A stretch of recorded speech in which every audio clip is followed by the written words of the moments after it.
hello, and welcome to the AzureWell podcast. I'm Susan Booth, and I'm the VP of Living Well Initiatives here at AzureWell. And today I'm joined by Dr. Alphonzo Monzo. He's a biblical naturopath doctor. Ooh, you're cool today. Yeah, protecting my eyes. Well, yeah, today's subject is eye health. And boy, I think you're demonstrating it right there, that blue light bad. That's right. That's why we need the blue light blocking glasses. Right. These Yeah. ones should be probably better at night more than during the day. They actually have day ones that are more yellowish. Oh, okay. So, but the really darker orange is really good for at night because it starts kicking off those circadian rhythms to get your body into sleep mode. So we're going to talk all about that today in eye health. All right. Essentials. There we go. Nourish the eye. Yeah. Well, as always, guess what topics we're going to cover? We're going to cover the purpose and function of your eye, or eye health, the root causes of eye issues, lifestyles, nutrition. We have the unique view of the eye. We're going to get into some unique stuff about it. And then what supplements AzureWell has that can support brain and eyes, because one of the things we're going to get to here is a lot of people don't think about this way, but technically the eyes are an extension of the brain. And most of the vision actually takes place in the brain. And the eyes are actually more of the lens that allows the information into the brain. And then it's really the brain that actually does the seeing. And that's why we have a whole vision center of the brain, which is usually in the back. So what does the eye do itself? Well, three major things on here: light detection, image formation, and visual processing. So the eye detects light and converts it into electrical signals through the process of phototransduction. So then these signals go into the brain. This occurs when light enters the eye through the cornea, the pupil, and the lens, and is absorbed by photoreceptors. So you have these things called rods and cones in the retina. I always remembered it as, I'm here in Ohio. In Ohio, we have nonstop road construction, it seems like. And so there's these orange cones in the street all the time. So I remember it this way. The cones have to do with color. And I remember the color of the cones. And rods, usually you think of metal rods, have to do with black and white. So the rods in the retina have to do with black and white, and cones have to do with seeing color. And then you have the image formation. So the electrical signals from the photoreceptors are transmitted to the optic nerve, which then carries them into the brain, and the brain interprets the signals as visual information, which then allows us to perceive shapes, colors, and movements. Visual processing. The brain processes the visual information, enabling us to recognize objects and shapes, people, detect movement and depth, interpret colors and textures, and focus on specific areas of interest. So you notice a lot of this is all taking place in the brain. It's a very interesting thing to think about different things on the face and the head, because teeth as well is another area where teeth are technically an extension of the brain, which is why teeth become so important. Wow. So the eye is, again, an extension of the brain. And we're going to get more into that later when we talk about some other things related to brain and eye.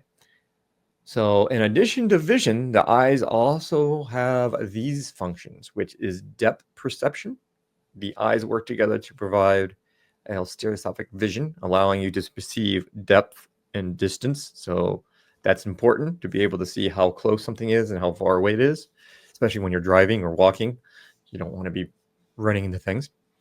Balance. The eyes help maintain balance and equilibrium by providing the visual input to the brain, which coordinates this information from the inner ear and proprioceptors. Isn't that interesting? So those are little sensors in the muscles and the joints. Usually proprioception is talked about in the field of chiropractics, but it takes place in the eyes, it takes place in the teeth, but they're sensors that allows your body to sense information from the outside world and then coordinate that information. And so even the eyes play a role in that. And then we have this biophotomodulation, becoming a very increasingly popular field. It's kind of been one of my specialties for a while. And it's literally biology and photo. So photo and biology together causing modulation. So the different wavelengths of light can affect biology and modulate things. And so we now know that sunlight directly into the eye is what actually stimulates the body to make a lot of its own chemistry. The process literally starts with sun hitting the eyes. In the past, we thought that it was more of the sun hitting the skin. And although that is still true, we now know a lot of the process is actually the sun hitting the eyes. So when you're out in the outside, wearing sunglasses isn't always the best thing, because this is going to start the stimulation of this modulation where the body starts making its own serotonin or melatonin, or the activation of retinol, which is vitamin A, and the creation of hormone D. All these things are types of biophotomodulation, all because of light stimulating the eyes and then the neural pathway that takes for the body to make these different chemicals and hormones in the body. So very important, which is why remember the glasses I had on later at night, if you're wearing blue blocking glasses that are darker, kind of like the dark orange and red, that helps stimulate the photoreceptors in the eye to stimulate the melatonin release and stop producing serotonin. So those are based on cycles based on the sun. So when the sun is out, your body is going to produce serotonin, which gives you the energy for the day. And then when the sun starts going down, the natural response is for serotonin to decrease, melatonin to be released, which helps you sleep. So when you talk about having wearing, not having a lot of blue light at night really helps your rhythms, because if you're having too much screen time at night, cell phones, iPads, TV, you're actually keeping your body ramped up, and it's really hard then to relax and get good quality sleep. So I guess that was my question for you. When you say to wear these at night, what you mean is not when you're out trying to look at the stars. You're talking about at night when you're looking at all these blue screens. Yeah, in the evening. In the evening. Evening time. Mm-hmm. And then they make other ones. I like these kind of all day long just because I'm in front of a screen a lot. But they make ones that are daytime ones that are slightly more like yellow. I think it's called True Dark. And I can't think of the name of the biohacker who does True Dark. I can see his face. I can't think of his name right now. But yeah, they have the yellow ones are more for the day. And because you do want some blue light during the day, you don't want to be falling asleep and stuff. So the yellow light, yellow lenses don't block out as much blue. So they're more for work and being energized while you're working. And then the darker ones like these block out like 99% of the blue light, which then helps you get into more relaxed mode and better sleep. So what you're talking about is mostly for the blue light coming off of these computer screens. Do you suggest anybody wearing glasses of any sort like that outdoors during the day, or is that when you really want the full light coming in? Would you want to wear those yellow glasses outside during the day, or that's just for screen time? That's a good question. I think it's more just for screen time. And there's benefits and negatives. So because a lot of these, like I think this, and you see if you even hold it up, you can see how it's reflecting the blue. A lot of these, and even prescription glasses now, they're building it in, but usually they also build in UV light shielding, because the original idea is you don't want UV light. Well, now we know that the body actually not only makes, this is the work of Dr. Becker way back in the day, and Dr.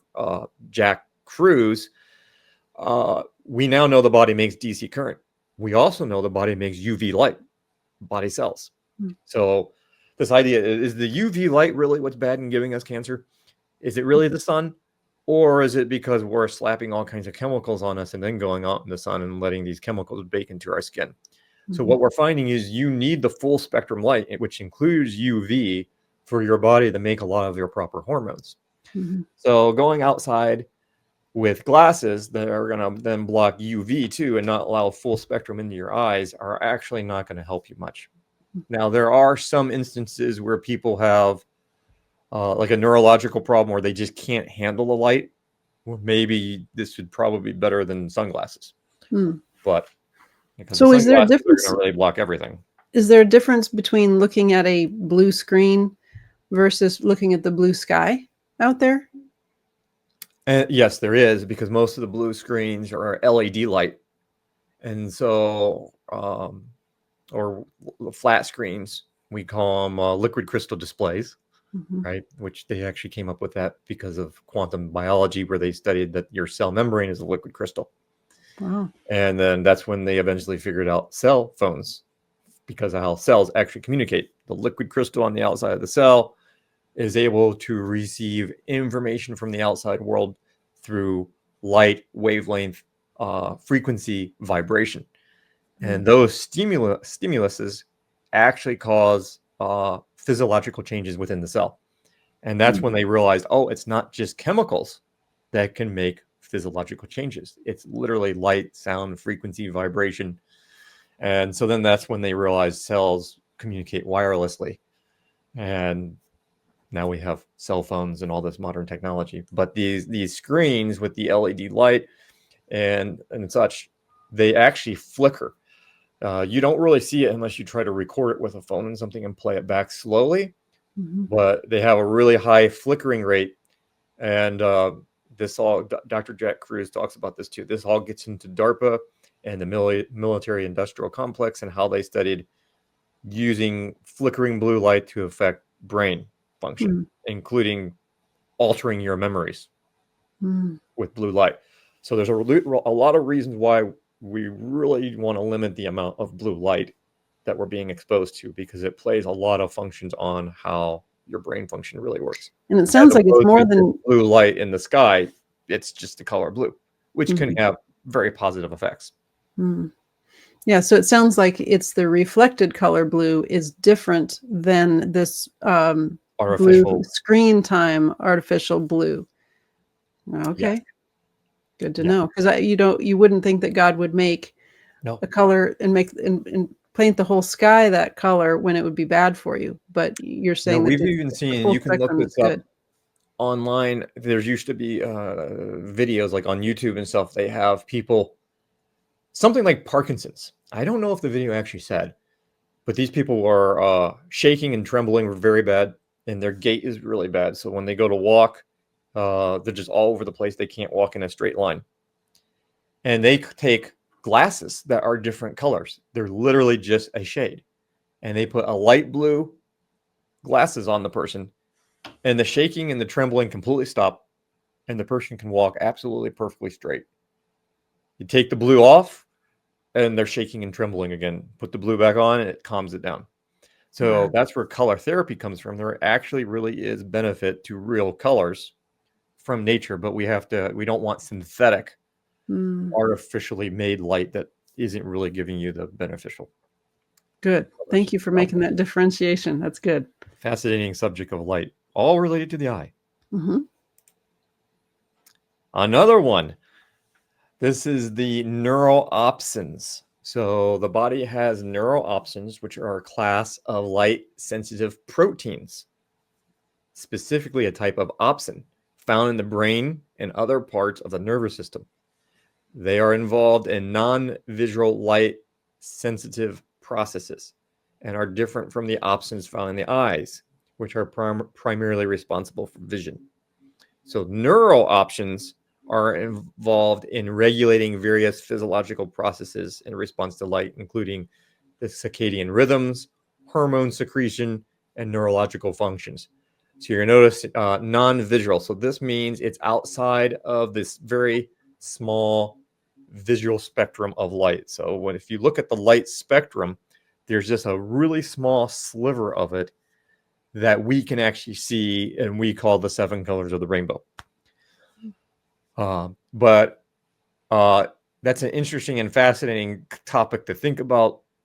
What will the new heavens and new earth really look like? We have all these different descriptions of all these things in scripture that, hey, you know, when there's a new heaven and new earth, maybe we're going to be able to see colors we've never seen before, because the light spectrum is very wide and long. I mean, it probably actually expands the entire electromagnetic spectrum, but there's only a very small segment of that light spectrum we can see.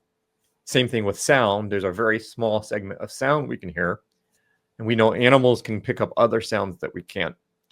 So a lot of that full spectrum light that we're getting from the sun that we can't describe because we can't visually identify it as a color is still having an effect on the body through these neuro-opsins. And it's related to all kinds of hormonal functions and neurological functions and the circadian rhythm. So something that's really overlooked that people don't think about, goes way beyond just take this drug. It has to do with light and what lights in our environment are affecting us when we don't know it. And I'm sure even synthetic bulbs, like these LED bulbs, they're probably putting out wavelengths of light that we can't see, possibly. So you really wonder about that. Here is the anatomy on the eye. So we're still under function and purpose, but the anatomy. And we're going to break this down some. The parts of the eye. So the cornea, a lot of people have heard of this. This is what protects the inside of your eye like a windshield. Your tear fluid lubricates the cornea. The cornea also does the part of work of bending light as it enters the eye. So I don't think we don't have like the ability to use a laser pointer, but if you look at the picture, it's really almost the front part of the eye. You can see the word cornea. So if we zoom back in, you see it right there under the pupil. The pupil is the opening that actually allows the light in.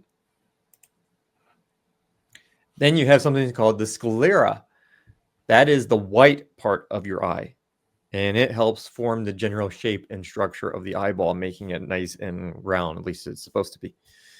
You know, and sometimes it gets misshapen, and people can get different eye conditions if the shape of the eye is not the right shape, like astigmatism. There is a therapy out there too. Well, it's not really a therapy. It's an evaluation called sclerology. And that is actually the study of the, if you see the white of the eye is also where you see the red lines sometimes when people are really tired and the red lines are worse. But there's a whole art of evaluating health problems by looking at the red lines in the white of the eye. And I studied that, and there's another one called iridology, which we can talk about when we get to the iris. But I studied both of those, and I preferred the sclerology. I was actually really good at that, and I actually got special certification because I went beyond the normal training for that. Not too many people do. And the reason why is you can actually see problems occurring in the sclera before it actually reaches the iris. Wow. So it's a lot more preventative to actually see the lines in the eyes, where they're at, represent different areas of the body, and how thick and wide and how far the red line or the squiggly goes through the iris, which is the color part of the eye, all means something. Wow. And it's a fascinating study. What is that scripture in the Bible? The eye is the window of the soul. So there's a lot about the eyes that I should just go ahead and mention that here. Yeah, there's a whole new area of study too. I wanted to look it up. I talked to one of the experts not long ago, but there's a whole new area of study where a lot of eye doctors are now being trained to kind of be the primary preventative doctors on brain health by the eyes. And what they're finding out is different plaques that build up in the eye and different tumors in the brain and plaques in the brain.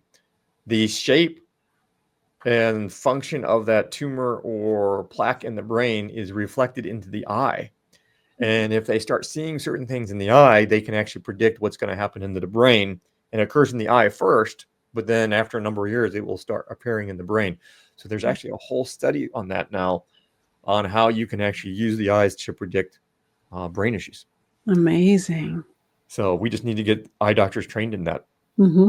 That's not just your normal eye doctor school. Mm-hmm. Conjunctiva. So this is, you've ever heard of conjunctivitis? Mm-hmm. Inflammation in the conjunctiva. This clear, thin layer covers the sclera and lines the inside of your eyelid. Okay, so it's just a clear layer that kind of acts as protection to kind of keep stuff in. You have the aqueous humor. That is a fluid. So this fluid fills a space called the anterior chamber, and that pressure helps maintain the eye's shape. So that's really important and helps with, the moisture of the eye. So you don't want aqueous humor to start leaking out of the eye, or you're going to have problems. Macula is a small area of your retina, is key to your vision. So it's also responsible for the center of visual field. So it helps you see color and fine detail. And then you have the optic nerve, which you can see back there on the back of the eyeball. And that's where it connects the retina to the brain and sends the messages. Now there's a couple more here on the next one. There's the iris. So the iris is the color part of the eye. So brown, blue, green, hazel. And it contains muscles that controls the size of your pupil. So if you ever see when a person's pupil gets really big, it's black, the pupil is black, it's the center of the iris. And as it gets bigger, then it starts taking up the color portion of the eye. Well, that's kind of like, it's not technically the lens, but it's like the shutter of the lens, right?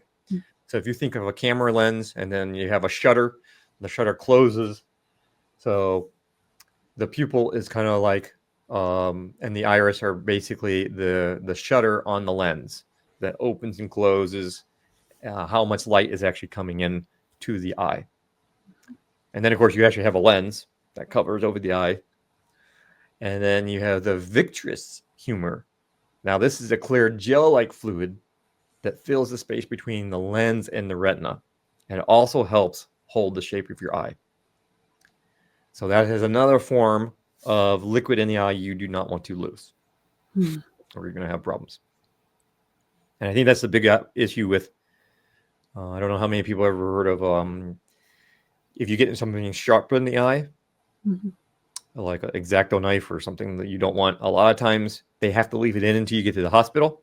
You don't want to just pull it out because you could lose your vision. And one of the reasons is because you have all these different parts of the eye and these liquids that if something gets in the eye, like a knife or something, and you just pull it out, you don't want all the stuff flowing out. So they have to try to remove it very specifically to try to keep as much in there as possible.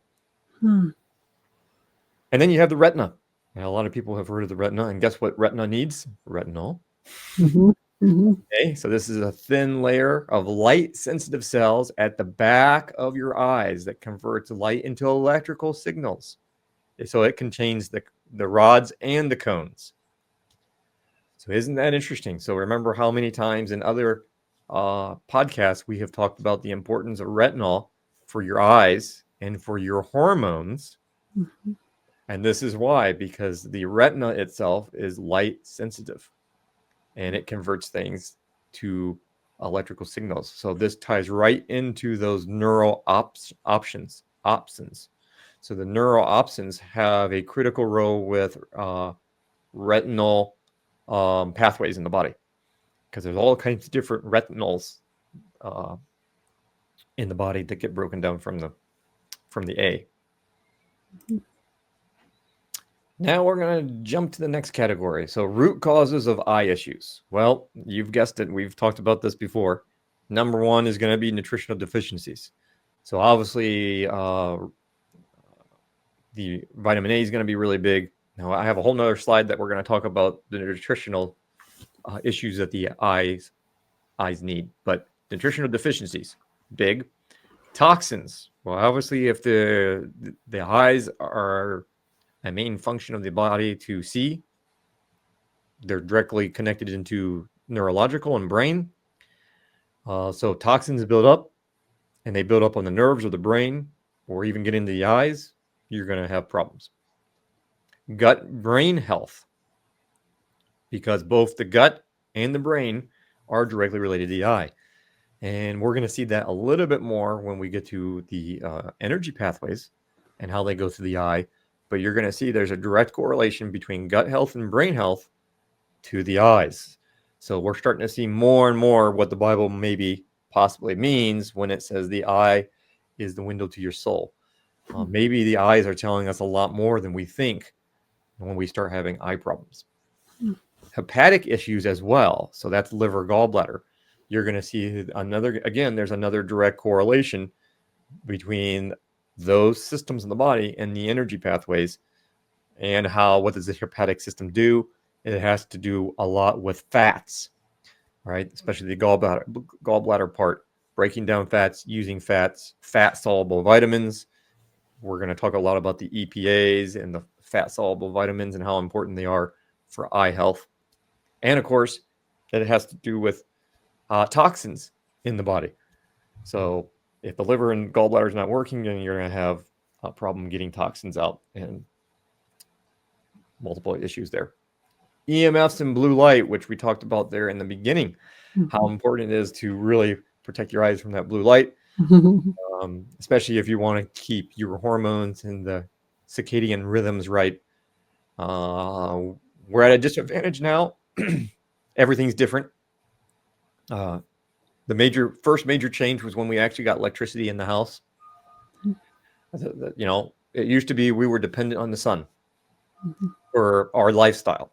And when the sun was up, we could get work done. When the sun went down, you couldn't see unless you had lamps and candles. So guess what? People stopped working and they went to bed. Then electricity came around, and then we have all the EMFs, and then we started all these blue light objects like TVs and now phones and iPads. And so now we're bombarding ourselves and working late into the night, and that is not helping the circadian rhythms in the body adjust to proper hormone production levels. And it's probably leading to a lot of excessive stress and anxiety when we don't know where it's coming from. It's like, well, because we're really not resting and going to sleep like we're supposed to. We're staying up too late and doing things and things we do not think about when health is concerned. The last thing most people think about if they came down with some type of crazy diagnosis is, oh, maybe I've had too much screen time. We don't even consider it. But maybe that should be a really important subject to discuss and think about. Well, the whole circadian rhythm thing we could do a whole, podcast on circadian rhythm, because that has so much to do with everything, even what times of the night the body works on different aspects to repair while you're sleeping. And it's become a new motto for me, and it's easier in the summer, but sunshine before screen time. Go out and look at the sunshine before you pick up your phone, because I think quite a few people, they're like in bed, they're like, oh, let's look at my phone, see what's happening.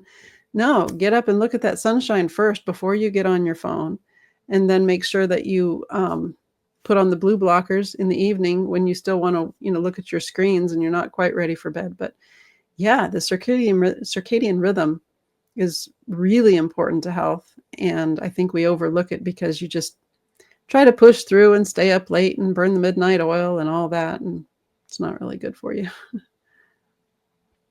it's not directly related to this, but it is, but we've talked of other episodes about weight.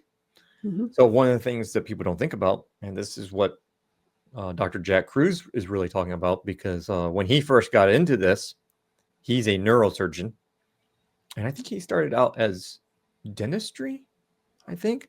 And then he became neurosurgeon because they found out that he was just so smart and so good at surgery. But when he started really looking at the circadian rhythms and how light actually affects the body, he was very, very heavy. And what he did is exactly what you said. He would go out morning sunlight, first thing in the morning, 15, 20 minutes, just basically kind of looking at the sun, not like absolutely glaring at the sun. You know what I mean? And that helps the body produce the leptin. And a lot of people have a lot of problems with leptins today, and that can cause major weight gain.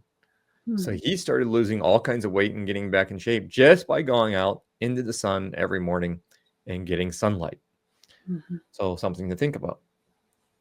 That's good. Obviously, a damage or injury to the eye is going to cause an eye problem. So yeah, if you get a blade into your eye or something, don't try to remove it yourself. Go ahead, try to get to the hospital. And I'm sure that would be extremely uncomfortable and nerve-wracking to have to hold something in your eye like that until you get to the hospital. But it's better than completely losing your eye, because they might be able to save something. Energy circulation, we're going to talk about, and of course, infections. You can get infections in the eye, and there's a lot of times when we get different infections in the eye, pink eye and different things where you might have to get some kind of antibiotic or something. But then again, there might be some natural ways to address those as well. So I just list a few different types of eye conditions that people are familiar with. Glaucoma. Well, typically glaucoma is a circulation issue because you need proper circulation to the eye and into the different segments of the eye so that things are flushed. What happens oftentimes for this, so this is more of a naturopathic philosophy here, is the little arteries and veins to the eye get clogged due to free radicals and inflammation. And now there's a lack of circulation and nutrients getting to the eye. And then glaucoma starts to become an issue. And the pressure is going to build up in the eye because of the things being clogged. I mean, just think about it. If you have a hose and you start squeezing on that hose, what happens? Pressure increases. So when things get clogged up, lack of circulation, pressure, lack of nutrients, free radicals, inflammation, it's all going to start building up. Now you have a perfect storm for glaucoma. Cataracts. Cataracts are usually due to too much bad food, leading to inflammation and or the wrong nutrients. So this is a big one during COVID, where you have a huge increase in cataracts post-COVID. Really? And that's because too much zinc, synthetic vitamin C, and synthetic vitamin D reduces selenium, copper, and retinol. And all three of those, 2 minerals and 1 vitamin, are extremely important for the eyes. And we know selenium and copper are probably directly related to cataracts with, I'm trying to think of his name. Who's the doctor who did all the research on minerals in the 90 Essential? Dr. Wallach. So he spent, I don't know what the number was, millions of dollars doing research, and he was a veterinarian and a naturopath. I don't know if he was a medical doctor too. He had like 3 or 4 different degrees. Yeah, Dr. Joel Wallach. And so he did all these different autopsies and clinical studies, and he was the one who actually proved the 90 essential nutrients, and he proved how a lot of diseases were nutritional deficiencies. And so one of the things he found was cataracts were directly related to selenium and I think a copper deficiency. So when you look at these synthetic substances, the zinc will absolutely decrease your copper and selenium.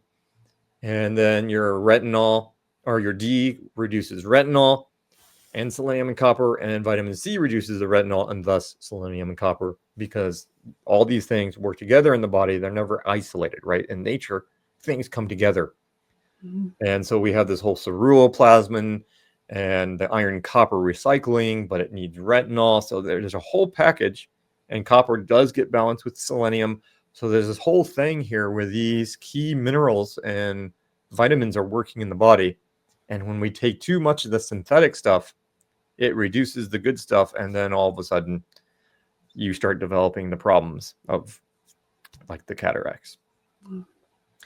So macular degeneration, which is basically free radicals and possibly osteoporosis of the skull.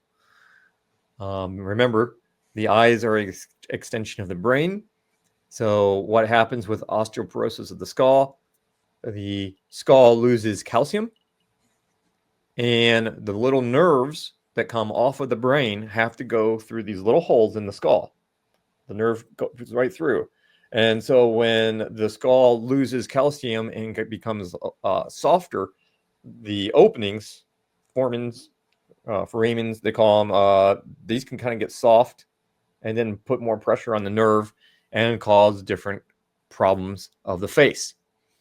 Even things like almost what we would see as like what we think maybe Kennedy. We see what Robert Kennedy has, his voice problem. That voice problem oftentimes is osteoporosis of the skull because it's affecting the nerves to the voice, but tic-del-rue and a lot of the other facial paralysis issues, and then of course some issues with the eyes could actually be because of the osteoporosis of the skull and how the lack of minerals, skull's becoming softer, and that's affecting those openings where the nerves come through. So something people do not think about. Wow. Lifestyles. What can we do about this? Mental and eye stimulation. So obviously keeping your mind healthy and sharp. There's a lot of different mental brain puzzles you can be doing to keep your thoughts active. But there's also eye stimulation. So there's a lot of different processes out there where you can buy these programs where you almost do eye exercises. Mm-hmm. And since a lot of the understanding is that the vision of your vision is actually more controlled by the brain and not so much by the eye. And a lot of the eye has to do with these muscles and stuff. By doing exercises, we can get some of that vision back. Well, that's something that I've seen as something that's really needed and helpful. I think that there was, I don't know, at one time there was somebody trying to say, oh, you can't tell people that, they can regain better vision through eye exercises, but I know it works. It's never worked good enough for me to throw away my glasses, but I really, really wish that I had taken the advice of the eye doctor that I first got glasses from when I was in 6th grade, I think. I had spent the summer between 5th grade and 6th grade just reading books all summer. And of course, I was not out in the sunshine very much. And I think I won the prize at the local library for reading the most books that summer, but put me into glasses. And I enjoyed seeing. And so I would wear the glasses all the time. And he says, well, don't wear them all the time. I wish I had taken his advice. Because what happens is when you've got these little glasses here that you're looking through and everything's clear because you've got the glasses, then you don't tend to look up and around the outsides where the glasses aren't. You tend to move your whole head wherever you want to look. And so your eyes, they don't get the exercise of looking everywhere. And so doing an eye exercise where you do, like clock rotations and you try to look all around instead of just in your blinders that you have, it really does help. And so I'm all in favor of eye exercises. It's a way to improve your vision without spending any money, really. And it's there's that old saying that says if you don't use it, you lose it. Yes. And so you just have to think about this natural process. And I know it's been that way for me. Now, mine's a little bit different. I have astigmatism, so it's the shape of the eye. So contacts or glasses. But I've always noticed over the years, you notice your eyes don't get better. At the stronger the prescription, the worse your eyes keep getting. Yeah. And it's like, well, I think our eyes become lazy. And they get used to the handicap of, oh, there's something here that can help me. So, I'm just not going to quite focus as much as I should. It's just like a person being on crutches. When that cast comes off, you have to start exercising again, because if you don't, you're going to be on crutches the rest of your life and maybe, lose your mobility. That's right. And so it only makes sense that it would apply to multiple areas in the body. And I think that also applies to the gut, which heal your gut is on this list. Because I know when I had colitis really bad and we were doing basically baby food, if I would have been stuck eating baby food for the rest of my life, I don't think the colon would have ever got stronger because it is a muscle. I had to slowly start introducing more and more raw, larger and larger quantities of food until I was eating salads to get the muscles and the gut activated again and working. and used to actually doing something Mm-hmm. because they were getting very lazy, and then the roughage would cause discomfort. Mm-hmm. But the more I slowly increased it, the less the gut actually had a problem with it, and the stronger the gut actually got. So things we don't think about when you want to think about how the body works. A lot of these things are muscles, and there are muscles in the eyes that help you see. Mm-hmm. So if they're not getting exercise, it only makes sense they get weak. Mm-hmm. Mm-hmm. Good sleep. Well, can't say it enough. Good sleep is important for the eyes, and taking care of the eyes and limiting the bad light is going to help you get good sleep. Mm-hmm. So it's a catch-22 here. Limiting the bad foods, the sugars, the fried foods, too many carbs, bad oils, because all these things produce high amounts of oxidative stress and inflammation. And it's going to inflame the nerves. That includes the eyes. And it can displace your proper minerals and nutrients. Your body's going to burn through nutrients when there's a lot of oxidative stress and inflammation. So if you're eating bad foods, your body is going to burn through the nutrients, and then you're going to become even more deficient when you're probably already deficient. Improve detox and elimination. Have to get toxins out or they build up. Heal the gut. Same thing, because there's a gut-mind connection. The brain and the gut have to be healthy for the eyes to be healthy. Improve the hepatic system. So the liver, the gallbladder, the pancreas, the spleen, make sure those systems are eliminating and working better. Get outside in the sun, and then remove or limit blue light. And there's a lot of ways you can do that. Even a lot of the phones now have a mode that you can turn on that makes the screen almost as red as this, Mm-hmm. and really beneficial. All right, next topic, nutrition. So obviously you need proper fats and proteins for the eyes. So eggs, nuts, salmon, greens. You're going to notice a lot of these things are identical to the nutrients the brain needs. I wonder why. Mm-hmm. The eyes are an extension of the brain. So antioxidants, greens and berries, your B12 vitamins and choline, very important for the eyes. Fat soluble vitamins, like I was saying earlier. So you have your A, your E, your K. Fat soluble vitamins are really important for the eyes, really important for the brain, really important for the liver. It's interesting how these systems keep coming up that they're related to each other. Mm-hmm. Copper and very little zinc. Now, when it's a whole food form of zinc, where it's organically bound zinc that comes and is naturally contained in food, it's fine. Unfortunately, I think there's more forms of you can't really call it synthetic zinc because it's usually vitamins that are synthetic, but there are a lot of forms of inorganic zinc, which is basically a metal or rock-based form of a mineral. It's not the organically bound minerals that your body can absorb. So there's a lot of forms of zinc out there that are not organically bound, and those will cause a lot of problems in the body and compete with your copper and your selenium. And then the fatty acids, which are your EPAs. So cod liver oil, really important. And of course, sun to stimulate the hormone D and to activate your retinol. So these are all the different nutrients the body And needs. the salmon that you have on there reminded Yeah, me salmon too. of astaxanthin, and you may get to astaxanthin as part of your list at the end as to supplements from AzureWell that will help you. But astaxanthin, from what I understand, is in reasonably high concentration in salmon. It's the pink part when it's not artificially pink but naturally pink. Yeah. And that the astaxanthin is an antioxidant, and it works best when you take it with fat.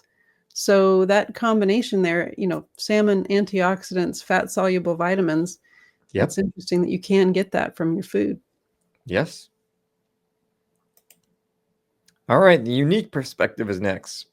And so some of these pathways are going to be similar again because we covered them when we did brain health and the nerves. And now we're doing the eyes. So you can see the first one here is third cycle, which is the color green. These two pathways, blood messenger and head and vision, literally make up the liver and the gallbladder and part of the pancreas, some of the spleen, part of the thyroid, the brain, the eyes, and the peripheral nerves. So usually when you're seeing one of my images here, if you see a part that kind of looks like lightning, that is an illustration of the organ that this pathway is actually creating, because the energy comes first and then the physical matter. So this is third cycle. And you'll notice nutritionally, it's related to fats and your retinol. For elimination, it's related to the methylation, which is liver detox. This cycle, cycle 3, controls this sense of sight.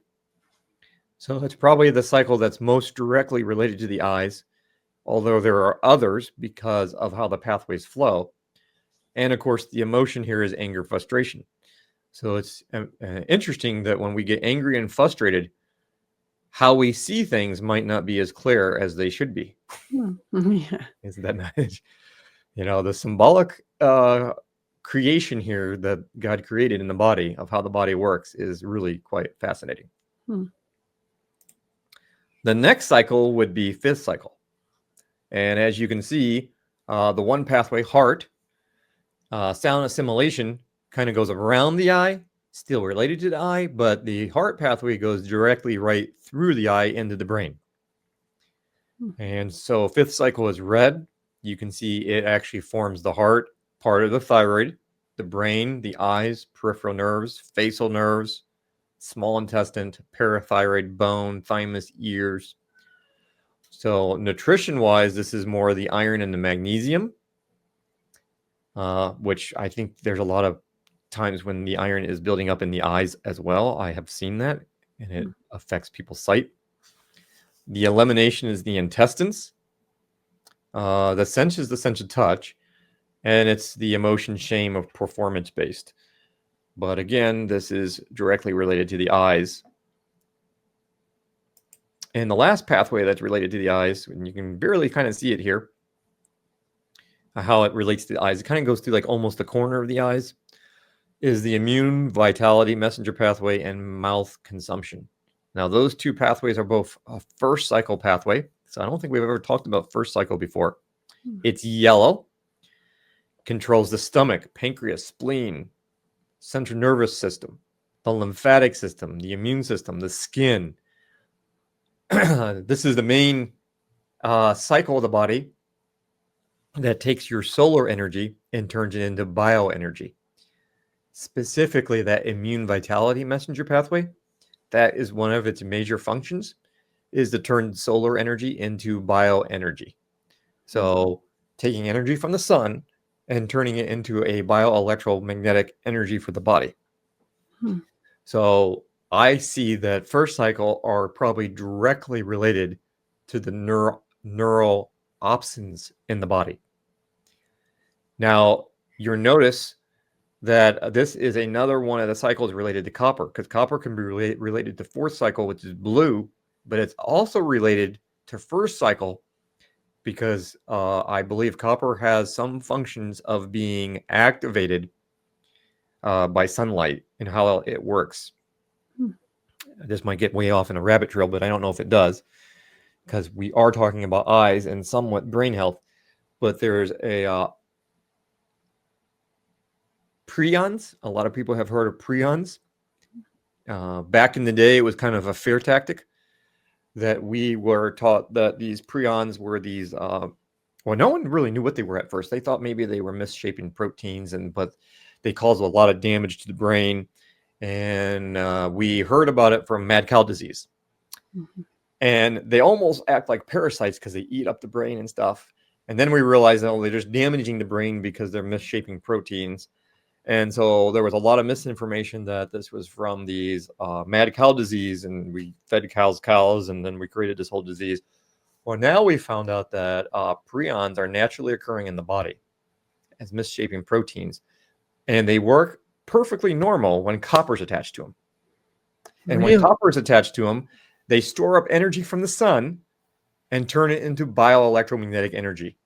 But when the copper gets displaced, other metal particles can get in there, other mineral metals or just metal toxins like manganese, and they describe them as ticking time bombs, almost like a bad capacitor. So in electronics, capacitors are like batteries. They store up energy for so long, and then they're supposed to release it. But these, they store up the energy from the sun, but they don't work right because of the lack of copper, and they become ticking time bombs, and eventually they explode. And that's how it's causing the damage in the brain. So this whole idea of mad cow disease was misinformation to redirect us, because what is the number one thing that steals copper from the body? Weaponized nanotech pathogens. So if you go back to the original documents from like the Armed Forces Institute of Pathology, where they talk about how they started making weaponized pathogens and nanotechnology, they created prions. Because when they get in the body, they steal your copper. They take the copper off the prions, and then another metal attaches, and now you have a problem. So that whole pathway, I think, is directly related to these energy pathways right here, specifically the immune vitality messenger pathway. And it's also related to energy transfer between husband and wife, but we won't get into all that. So you're seeing nutrients, copper, retinol again, and the electron transport chain, which is the transport train of that leads to your body making ATP energy.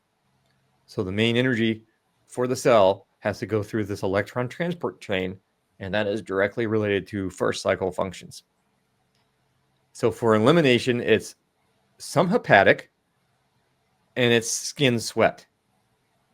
It is the sense of smell is first cycle. If you notice the mouth consumption messenger pathway, it goes all around the nose and the mouth. So when people had a lack of ability to smell, this was a first cycle problem. And notice the minerals and things that are related there. And of course, the emotion here would be worry. So we can see how 3 different types of emotions would be directly related to the eyes. And so this would be more of the functioning of the eyes as it relates to color and the neuro-opsins, and how the body is actually using the light from the into the eye to make your hormones. So this system would be related to a lot of hormone production as well.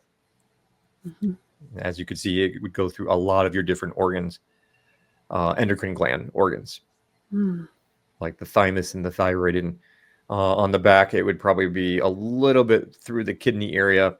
You don't always see the picture of the back, but some of these deeper pathways where the dotted lines is more like on the backside. So going through the adrenals, and then it goes all the way up to the center of the brain, where the hypothalamus and the pituitary and the pineal are. So a lot of endocrine function with these pathways. Next, what are we going to do for nutrition? Well, you have your basics.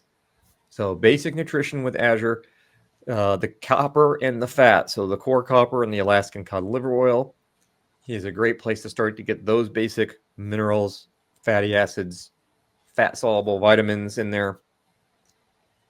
And here you go, what you were just talking about. The major antioxidant for the brain and the eyes, and it also helps mitochondria and cardiovascular, is right there. And then we have B12, and we have 2 forms. You have just the B12 liquid, and then you have a multi-B liquid, which has 13 B vitamins, both of which are going to support eye health and brain health. Obviously, with 13 different B vitamins, you're going to get more functions, because it's going to have more with more Bs. And so now you're getting more into metabolic functions, the liver support, vascular support.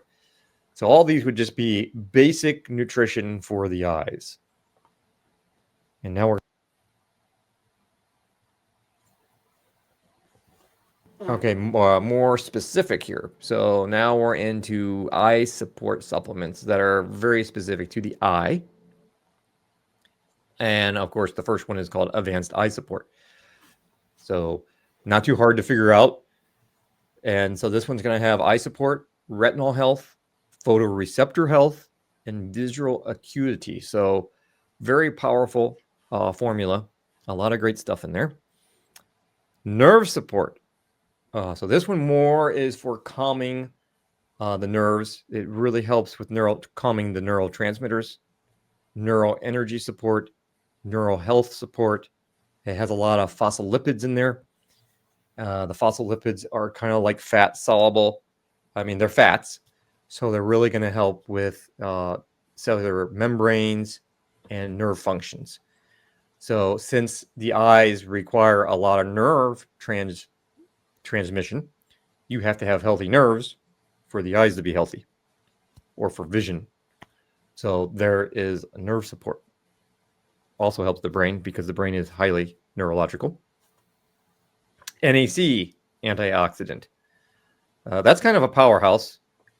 NAC is very important for liver support, immune support, detoxification, antioxidant, and according to the NIH, National Institute of Health, cloudy vision. So they have found that cloudy vision can be improved with NAC. So that's from the National Institute of Health themselves. So if your vision is cloudy, maybe you want to think about NAC antioxidant. Glutathione plus, known as the master antioxidant. So it's going to support any type of antioxidant function, detoxification, and liver support. Usually a major problem for people who don't methylate right, because the body makes glutathione when the methylation cycle is working correctly. Now, according to the NIH again, so that's the National Institute of Health, they have done studies and show that glutathione can help with lens transparency and detoxing the aqueous humor, so the liquids of the eye. So that's fascinating in itself right there. Mm-hmm. And then we have one more, and this is kind of secondary support for the eye in that it helps detox, it helps with circulation and other supports. So since we do need circulation into the eye, the circular heart enzymes help with the circulation, the vascular support, antioxidant, clot reduction. Sinus support. You might not think about this one, but this is one I like to take, especially this time of the year. I think once in a while I have something outside I'm reacting to. And so the sinus support is really good for histamine reactions based on the different herbals in there and how it works on the liver and on the cellular level. It is an antioxidant. I think it has NAC in there, and I'm trying to think of all the different things that are in it. There's a lot of things, but it also has NAC. And so I'm trying to remember what nutrient was in there. The NIH said that it helped with tear production. I think it might have been the NAC again. So really, or it might have been one of the other active ingredients in the sinus one. I remember looking it up and I was like, oh, this is really fascinating. So tear production. So you might not think about it because of the name sinus support, but if you have a problem with dry eyes or producing tears properly, you might want to try this. How about microbiome and phytonutrient support? So the Super Greens Pro pH to help with the gut. It also is going to have all those powerful greens in there that's going to give you all your antioxidants. It's going to be loaded with all kinds of minerals and vitamins, your A, C, and E. So there's some fat-soluble vitamins in there too. So that's kind of a powerhouse to really help with the gut and thus the eyes that way because of the nutritional value. And then, of course, can't forget IP6 Supreme, because if you need to get the iron out and all the other functions of how it's helping brain health, there's more and more evidence now than ever that it is really helping with brain health. And I think a lot of that has to do with getting the unbound iron out that is clouding everything up. So don't forget to check out our other podcasts, but those are the nutrients from AzureWell for eye health. Well, I think you've shared some things today that are going to be brand new to a lot of people. And even, your energy pathways and things like that, as well as a lot of the stuff we covered here. So I want people to know how to get a hold of you so that they can learn more about you and what you're doing, because really what you're doing is cutting edge. We're super happy to have you on our show and helping us with our product line. So if anybody wants to find out more about Dr. Monzo, he has a website.